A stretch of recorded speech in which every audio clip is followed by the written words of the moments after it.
The coins scattered across my kitchen counter told a story, one of sacrifice, stupidity, and what happens when you let guilt become your compass. I counted them methodically, sorting quarters from nickels, determined to scrape together enough for tomorrow's grocery run. My phone buzzed again, the 5th time Mom had called today.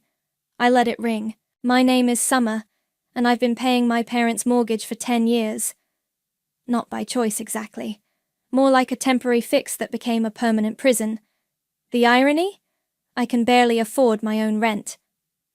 The phone buzzed again. This time a text. Summer, answer now. It's about Riley. Of course it was. Everything was always about Riley. I picked up on the next ring. Mom? Finally. Why haven't you been answering? Never mind. You'll never guess what happened. Her voice bubbled with the special excitement she reserved exclusively for Riley-related news. I braced myself, continuing to stack quarters. What happened? Riley's engaged. Bodhi proposed last night at that rooftop restaurant. You know, the one with the crystal chandeliers? He had a string quartet and everything. The quarter in my hand slipped, clattering to the floor.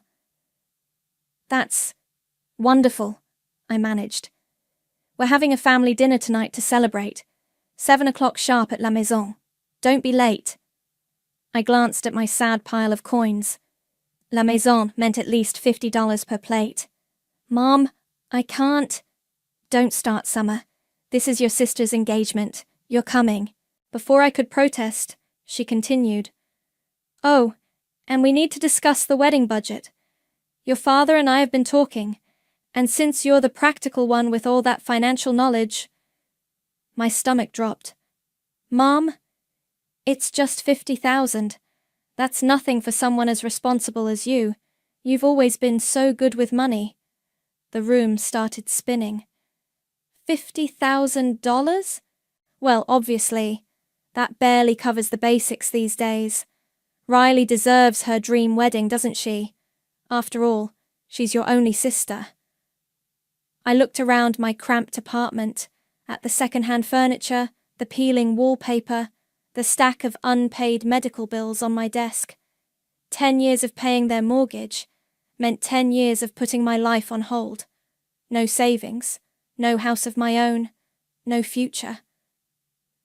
I'll see you at dinner, I said quietly, hanging up before she could respond. My phone immediately pinged with a text from Riley. OMG sis, can't wait to see you tonight. Already found the perfect venue. Attached was a photo of what looked like a castle, complete with sprawling gardens and a lake view, because of course it was. I opened my banking app, checking my balance. The mortgage payment was due tomorrow, $2,100, same as always. The remaining balance would barely cover my own rent. My best friend Sylvia's contact photo popped up on my screen. I answered, grateful for the distraction. Hey, how's my favorite human calculator? She chirped. Remember when we were kids and thought being good at math would make us rich? Uh-oh, what happened? I laughed, but it came out hollow. Riley's engaged. They want me to pay for the wedding. They what? Sylvia's voice rose an octave. After everything you've already... $50,000. Tell them to go fuck themselves. If only it were that simple. I have to go to a celebration dinner tonight. At La Maison. With what money? The coins you've been saving for groceries? I glanced at my pathetic pile. Maybe I can sell a kidney. Summer. Sylvia's voice turned serious. You have to stop this. You're killing yourself trying to keep them afloat, while Riley posts Instagram stories from 5-star hotels. I know. I did know. I'd known for years. Then why? Because they're family, I said automatically, the same answer I'd given for a decade. Sylvia sighed. Family doesn't treat family like an ATM. My phone buzzed with another text from Mom. Wear something nice tonight, not those discount store clothes. I stared at the message, something sharp and angry finally crystallizing in my chest. 10 years of sacrifice, and they still weren't satisfied. They'd never be satisfied. I have to go, I told Sylvia. Need to find something nice to wear to dinner. Summer, please. I'll call you later. I hung up and looked at my banking app again. The mortgage payment sat there, scheduled for tomorrow, same as always. My finger hovered over the cancel payment button, but I couldn't do it. Not yet. Instead, I grabbed my keys and headed out to face another dinner, where I'd smile and nod and probably agree to everything they asked for, because that's what the practical one does, right? La Maison's crystal chandeliers sparkled overhead as I smoothed down my only nice dress, a black cocktail number I'd bought 3 years ago for a work function. Riley was already holding court at the center of the table, her perfectly manicured hand extended to show off an engagement ring that probably cost more than my annual rent. Summer! Mom waved me over, her smile tight. You're late. Traffic, I muttered, sliding into the only empty seat, directly across from Riley and her fiancé Bodhi. We already ordered appetizers, Riley announced, not looking up from her phone. And champagne. The good kind, obviously. Dad cleared his throat. Speaking of which, he raised his glass. To my beautiful daughter and her equally wonderful fiancé. May your future be as bright as that diamond. Everyone clinked glasses. I took a small sip, mentally calculating the cost of the good kind of champagne multiplied by 6 people. So, Riley leaned forward, her eyes sparkling. I've already found the perfect venue. It's this gorgeous estate with... The one with the lake, I interrupted. You saw my post. Isn't it amazing? They only do 10 weddings a year, so we had to book fast. Mom and Dad already put down the deposit. I nearly choked on my champagne. You what? Well, we couldn't risk losing it, Mom said quickly. It's perfect for Riley's vision. And how much was this non-refundable deposit? 10,000, Dad replied casually, as if announcing the time. But that comes off the total wedding budget, of course. My hands started shaking under the table. The budget you expect me to provide, now, Summer. Mum's voice took on that familiar patronizing tone. We've always known you're the responsible one, the planner, while Riley has other gifts. Like being your favorite? The words slipped out before I could stop them. Riley's perfect smile faltered. Don't be bitter just because I'm getting married first. It's not my fault you're still single. Riley, Bodhi touched her arm, looking uncomfortable. It was the first time he'd moved since I arrived. Maybe we should... No, let's talk about this, I said, pushing my untouched plate aside. Let's talk about how I've been paying your mortgage for 10 years while Riley jets off to Bali and posts about living her best life. Dead silence fell over the table. Even the nearby diners seemed to pause. That was a family agreement, Dad said stiffly. After my accident, it was supposed to be temporary. 3 months, you said. Just until you got back on your feet. We're family, Mom hissed, leaning forward. Family helps each other. Really? Because I don't see Riley helping anyone but herself. Riley's face flushed red. You've always been jealous of me, just because you chose to be boring and responsible. I didn't choose anything. I was told it was my duty, my obligation, while you got everything handed to you on a silver platter. Ladies, the waiter appeared, looking nervous. Perhaps we could... Bring the check, I said, standing up. Split it 6 ways. Mom's eyes widened. Summer, sit down. You're making a scene. No, I'm finally speaking up. 10 years of my life gone. My savings, gone. My chances of buying my own home, gone. And now you want 50,000 more? You've always been good with money, Riley said, her voice dripping with condescension. It's literally the only thing you're better at than me. So worry about this wedding, and let me handle being the star. The room went very quiet, very still. You're right, I said softly. I am good with money, which is why I know exactly how much you all owe me. 10 years of mortgage payments, with interest. Dad's face turned purple. Now listen here. No, you listen. I'm done. Find another ATM for Riley's fairy tale wedding.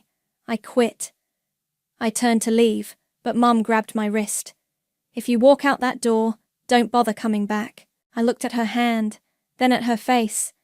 This woman who had manipulated me for a decade under the guise of maternal love. That's the first honest thing you've said to me in years. I pulled free and walked out, ignoring Riley's dramatic gasp and Mom's calls behind me. In the parking lot, my phone buzzed with the automated reminder, mortgage payments scheduled for tomorrow.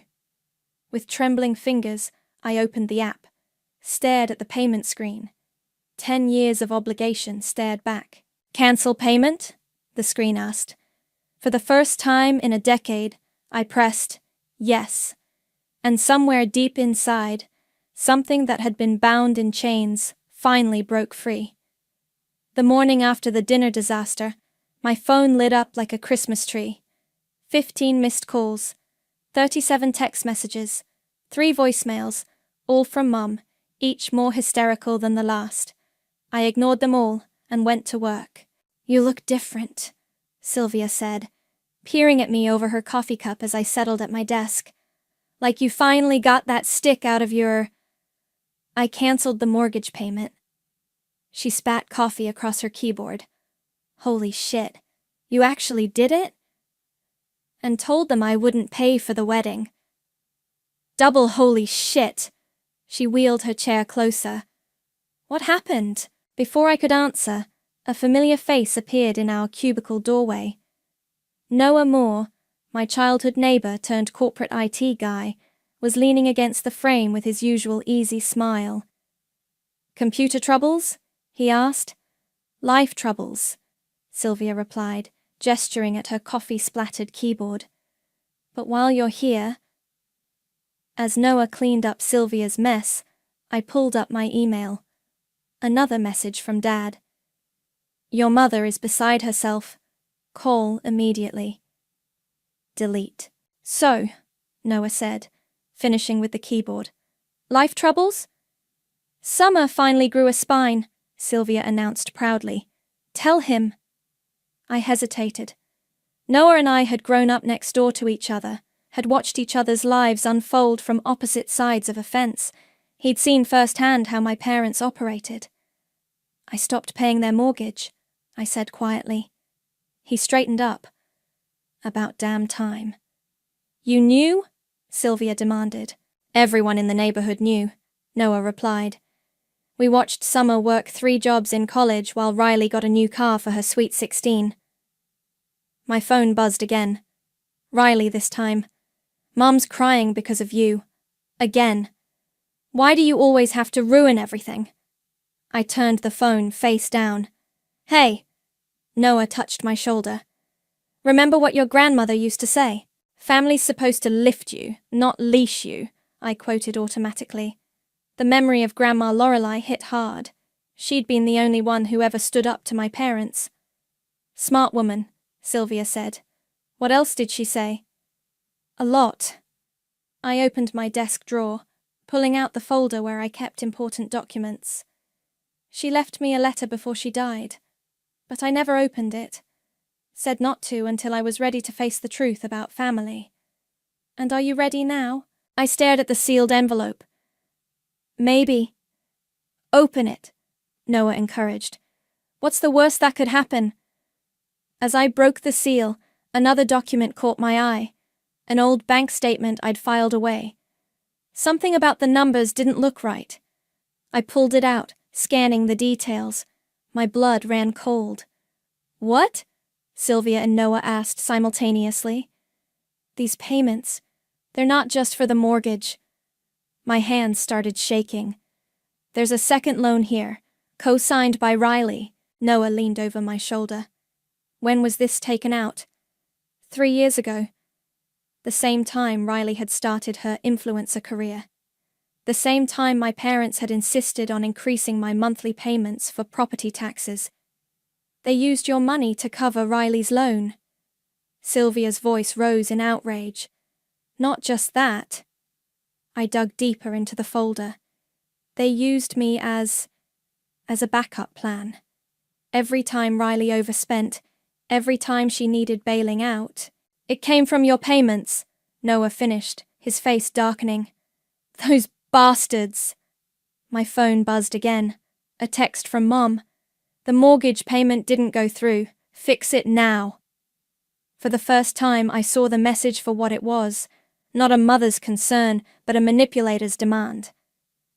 I need to go home, I said suddenly. I need to check something.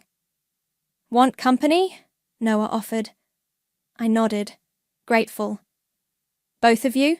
20 minutes later, we were in my apartment, surrounded by a decade's worth of financial documents.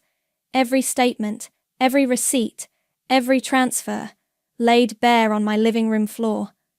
Jesus, Sylvia whispered, holding up a bank statement.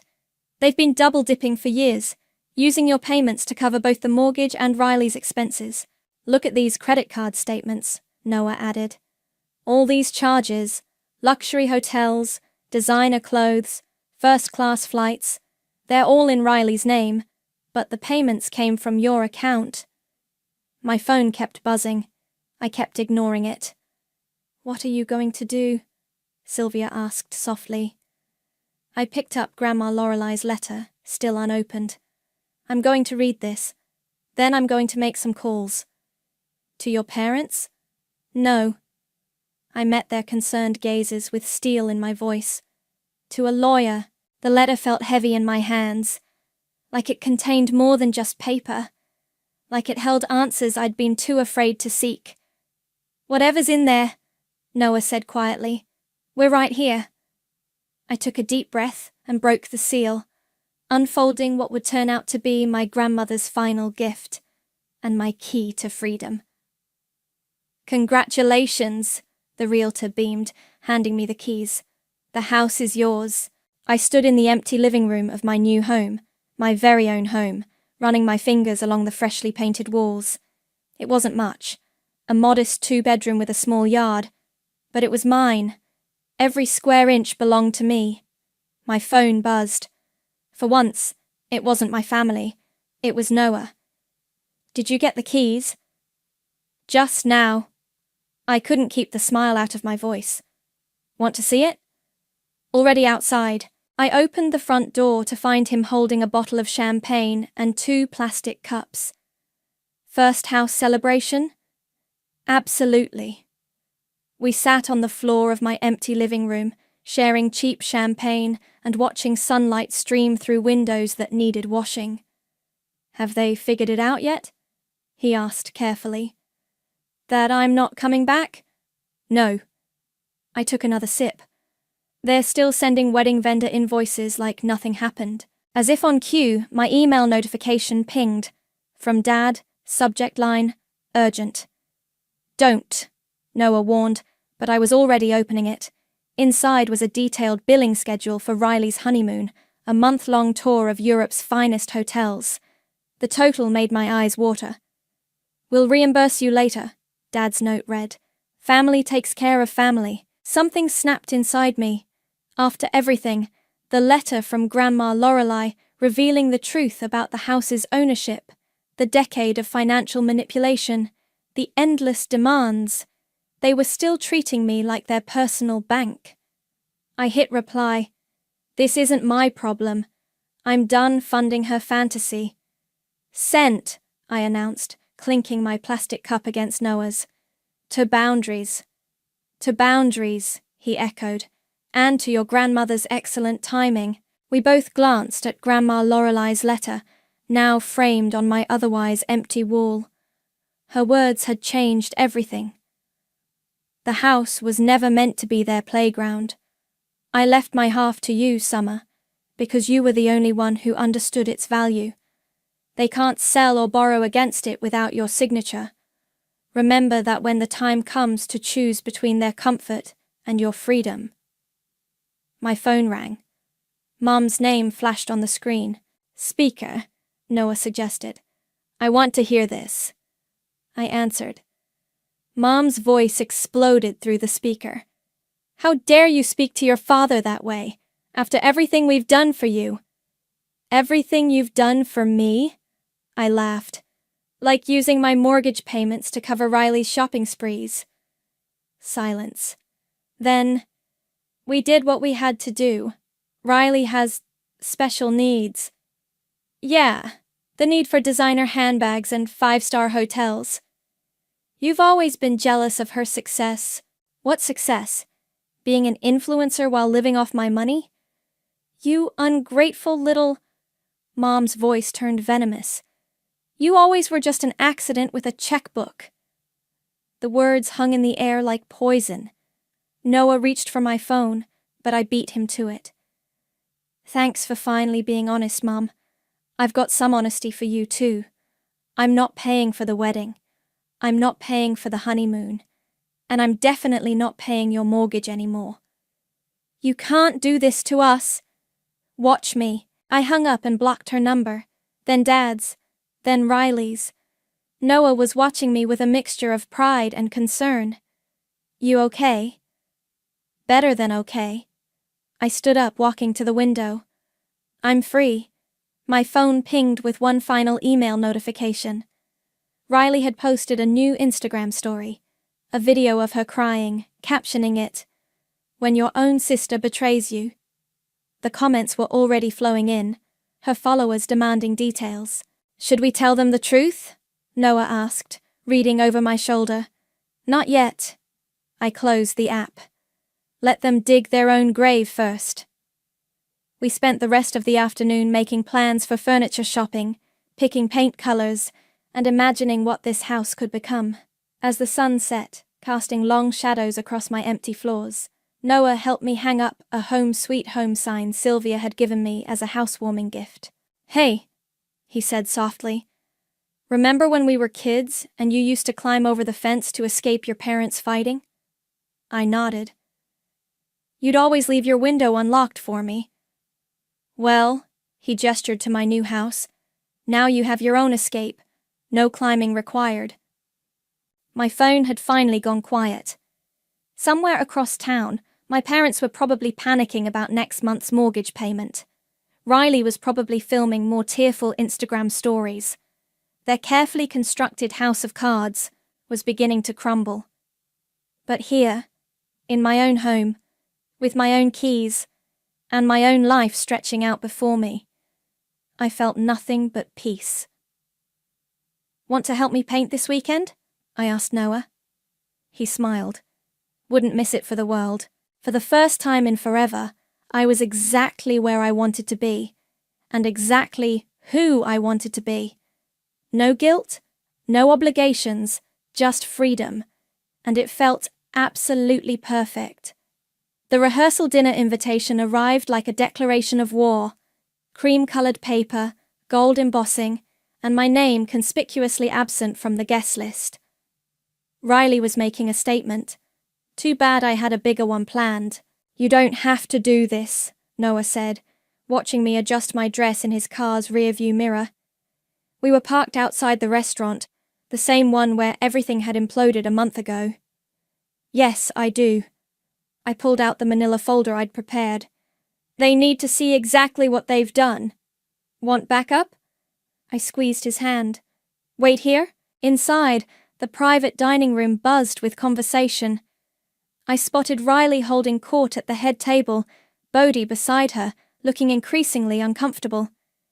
My parents were working the room like politicians, all smiles and champagne toasts. Summer? Bodhi noticed me first, his eyes widening. I didn't think... She wasn't invited, Riley snapped, standing up. Security! Sit down, Riley, I said quietly. Unless you want everyone here to know about the credit card fraud. The color drained from her face. What are you talking about? Outside. Now. To my surprise, she followed me into the hallway. Mom started to intervene, but Dad held her back, watching us with wary eyes. Make it quick, Riley hissed. I have guests. Here. I handed her the folder. Everything's in there. The second mortgage, the credit cards, the loans they took out in your name. Her hands trembled as she flipped through the pages. This isn't... They wouldn't... They did. And they used my mortgage payments to cover it up. You're drowning in debt, Riley. Debt you don't even know about. You're lying. But her voice cracked. They would have told me. Like they told me they were using my money to fund your Instagram lifestyle? Bodhi appeared in the hallway. Everything okay out here? Show him. I nodded at the folder. Show him what you're really marrying into. Riley clutched the folder to her chest. Bodhi, don't... Is this why your parents insisted I sign those pre-wedding financial documents? He asked slowly. The ones about shared debt responsibility? Riley's face crumpled. I didn't know. Of course you didn't. I felt oddly calm. You were too busy winning. What? That's what this wedding was really about, right? Showing everyone how you won at life while boring, responsible Summer lost? She flinched. I never... Save it. I turned to Bodhi. Those documents they want you to sign, they'll make you legally responsible for all of this. I gestured at the folder. Every loan, every credit card, every lie. Think carefully about whether she's worth it. Mom burst into the hallway. What is going on out here? Riley, honey, your guests. Did you know? Riley's voice was small. About the loans? Mom froze. Dad appeared behind her, his face ashen. Riley, sweetheart, we can explain. Did you know? Riley's voice rose to a shriek. The folder fell, papers scattering across the floor like evidence at a crime scene. Bodhi knelt to pick one up. His eyes widened as he read. This is fraud. It's family business, Dad snapped. Stay out of it. Family? I laughed. Is that what you call this? Riley was still staring at the papers, at the years of financial manipulation laid bare. All this time? Summer was paying for everything? We did what we had to do, Mom insisted. To maintain our standard of living. To maintain your lies, I corrected. And now they're all coming out. Bodhi stood up slowly, gathering the papers. I need time to think about this. Bodhi, please. Riley reached for him, but he stepped back. I'll call you tomorrow. He walked away, taking the folder with him. Riley turned on me, tears streaking her perfect makeup. You've ruined everything. This was supposed to be my perfect moment, my chance to show everyone. That you won? I finished softly. Congratulations, Riley. You won a house of cards and now it's falling down. I left her there, sobbing in the hallway while our parents tried desperately to damage control. In the parking lot, Noah was waiting, concern etched on his face. How did it go? Through the restaurant windows, I could see chaos unfolding. Guests were leaving. Riley was having a meltdown. Mom was trying to salvage the evening while Dad made frantic phone calls. It went exactly as planned. I got into the car. Take me home. As we drove away, my phone lit up with a text from Bodhi. Thank you for telling me the truth. I didn't reply. I didn't need to. The truth was finally doing what I never could, setting everyone free, whether they wanted it or not. You know they'll retaliate, Noah said quietly.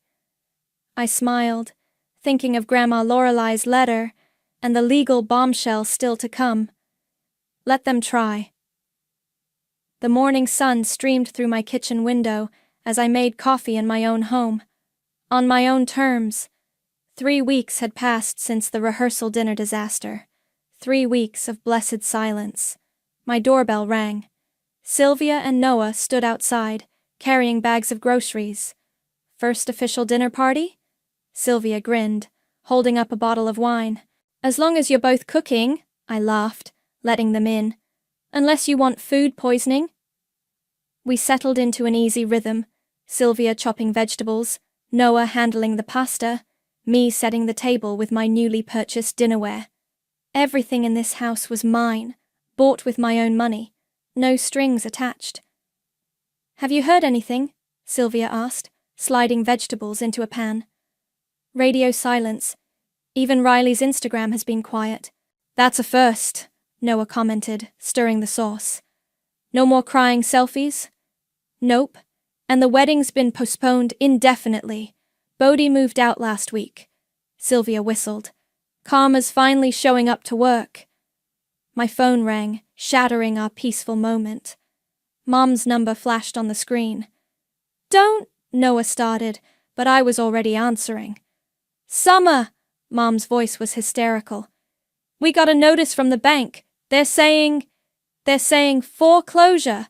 The wooden spoon in Noah's hand clattered to the counter. Sylvia froze mid-chop. "I know," I said calmly. "You..." "What?" "I know about the foreclosure notice. I've known for weeks." Silence crackled over the line. Then, "What did you do?" "Nothing. I just stopped preventing the inevitable." "They're taking the house." She was sobbing now. "Your father's childhood home. How could you let this happen?" "The same way you let me sacrifice 10 years of my life." "We're your parents." "And I'm your daughter, not your ATM." More silence. Then Dad's voice. "Summer, listen to me. We can fix this. Just help us with this month's payment and we'll..." "No. No?" His voice turned hard. "After everything we've done for you?" "Done for me?" I laughed. "You mean done to me? You ungrateful little..." I hung up, blocked their numbers, again. Sylvia and Noah were watching me with a mixture of concern and pride. "You okay?" Noah asked softly. Before I could answer, my phone pinged with an Instagram notification. Riley had finally broken her silence with a new post, a selfie from a luxury hotel suite, caption reading, "Living fabulously, despite the haters." "Is she serious?" Sylvia peered at my screen. "Their house is being foreclosed and she's at a hotel?" I scrolled through the comments. They were not kind. "How are they affording hotels when they're bankrupt? Didn't your wedding get cancelled because of money issues? Maybe pay your mortgage instead of posting fake flex pics." The truth was unraveling in real time, one angry comment at a time. "Dinner's ready," Noah announced, pulling me away from the drama. "Let's celebrate your freedom instead of watching their downfall." We sat around my new dining table, eating pasta and drinking wine, laughing about nothing and everything. Through the window, I could see my small backyard where Noah had helped me plant a garden last weekend. On the wall hung photos of my new life, my house keys, my first mortgage statement, my friends helping me move in. My phone kept lighting up with notifications as Riley's post went viral for all the wrong reasons. People were connecting dots, sharing stories, exposing years of financial manipulation. "You didn't even have to say anything," Sylvia marveled, reading the comments. "They're destroying themselves." "Karma isn't a sledgehammer," I said, remembering Grandma Lorelei's words. "It's a mirror. Eventually, everyone has to face their own reflection." Noah raised his glass. "To karma? To freedom," I corrected, clinking glasses with my real family, the one I chose. Later that night, after Sylvia and Noah left, I sat on my porch watching the stars. My phone lit up one last time, a text from Riley. "I hope you're happy. You've destroyed everything." I typed back, "No, Riley. You did that all on your own." Then I turned off my phone, locked my door, my lock, my key, and went to bed in my own house, in my own life, finally free from the weight of other people's expectations. Tomorrow would bring more drama, more fallout, more consequences.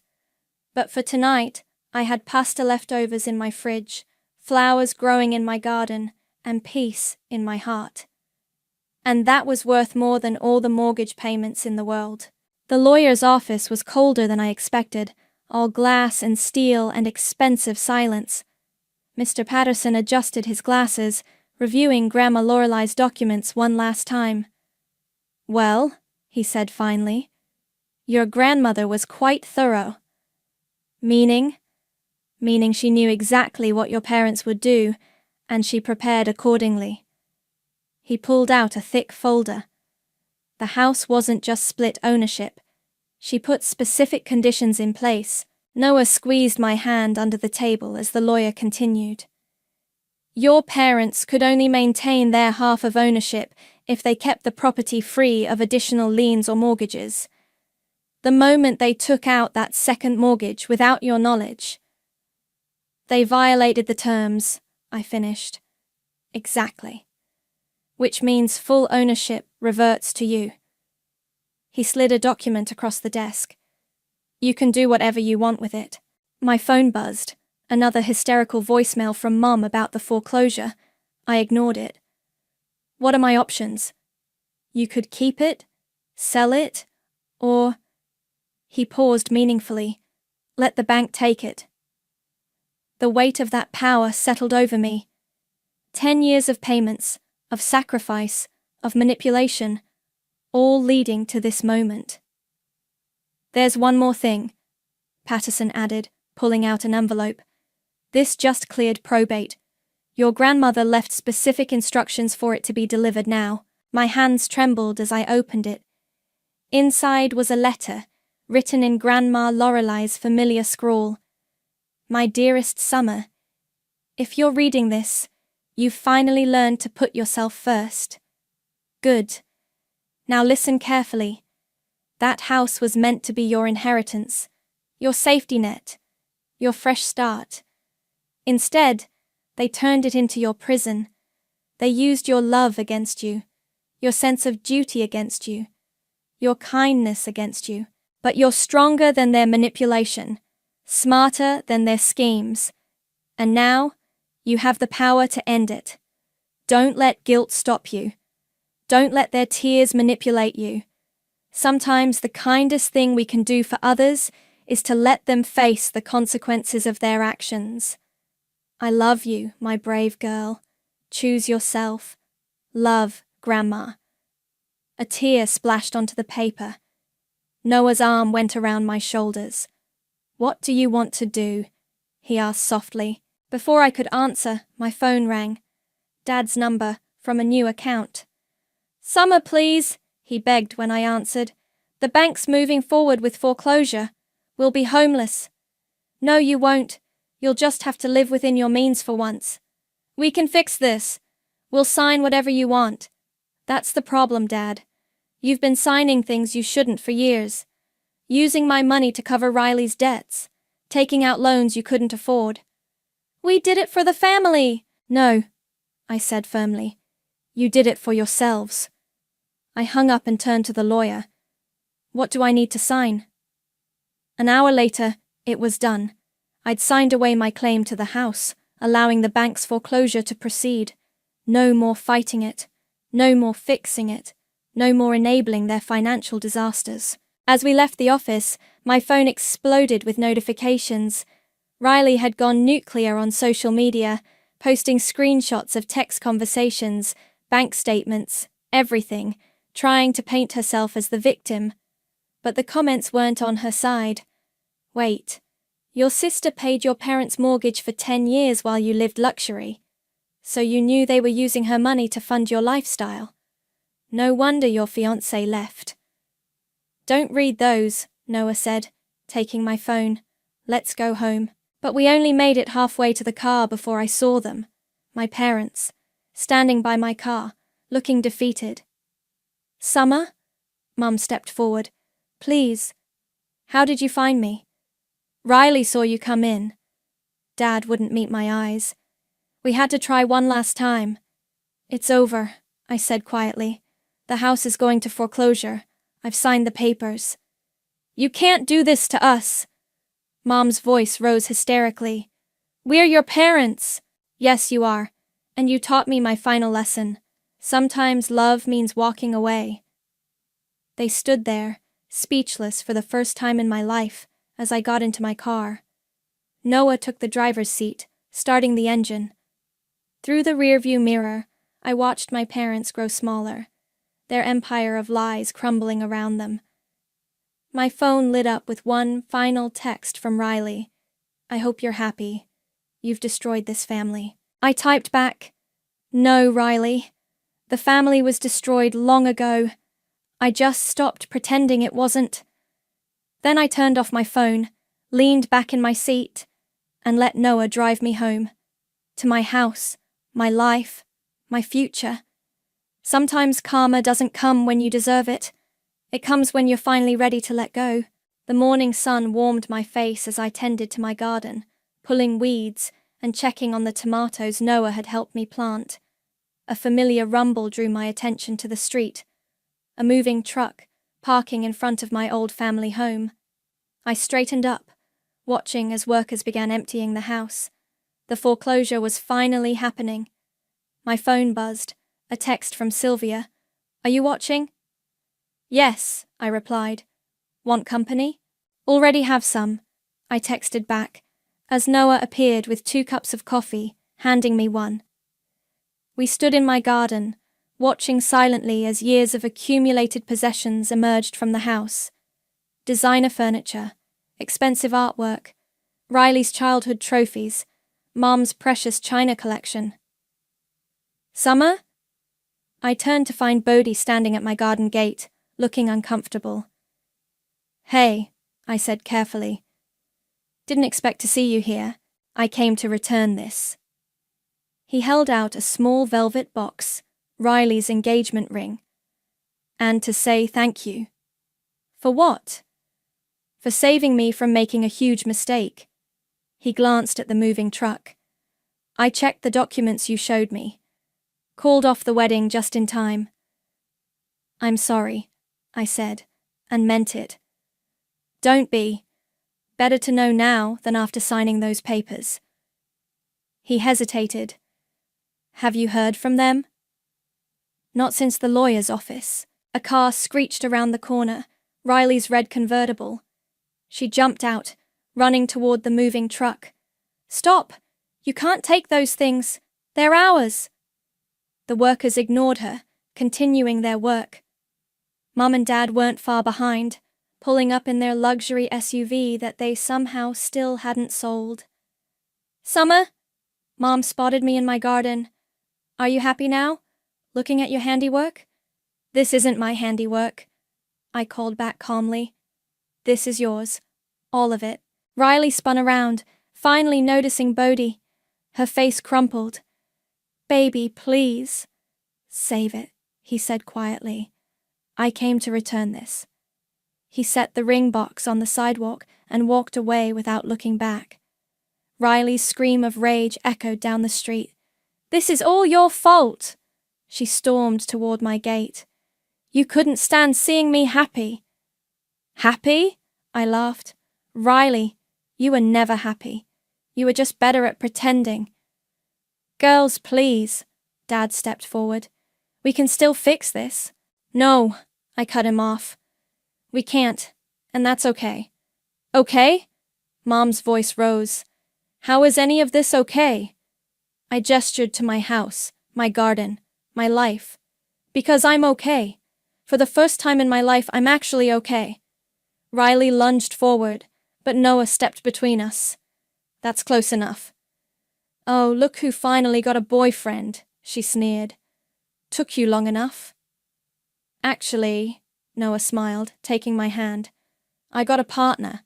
Someone who knows her worth and isn't afraid to show it." The moving truck's engine started up. Mom made one last, desperate attempt. "Summer, please. We're still your family." "No," I said softly. "You're just people I used to know." I turned away, walking back to my garden. Behind me, I heard Riley's sobs, Mum's pleas, Dad's angry mutters, but they felt distant, like echoes from another life. Noah followed me to my tomato plants. "You okay?" "Better than okay." I picked up my gardening tools. "Help me with these weeds?"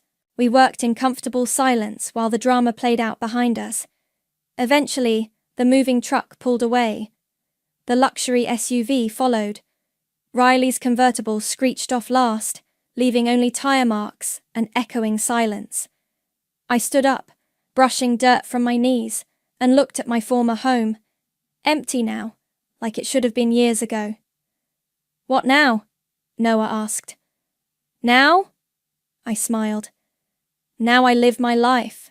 I walked to my front door, my door, with my name on the mailbox, and turned the key. Inside, sunlight streamed through windows I'd washed myself. Photos of real moments hung on walls I'd painted. Bills I could afford sat neatly on a desk I'd bought with my own money. Noah wrapped his arms around me from behind. "Welcome home." "I am home," I said, and finally felt the truth of it. I've been home since I chose me. Outside, the garden waited for attention. Inside, dinner needed cooking. Life went on. Simpler, cleaner, honest. I closed the door on the past and turned toward my future. Because that's what choosing yourself means. Not just closing doors, but opening new ones. And this door? It had my name on it. Just mine. And that was everything.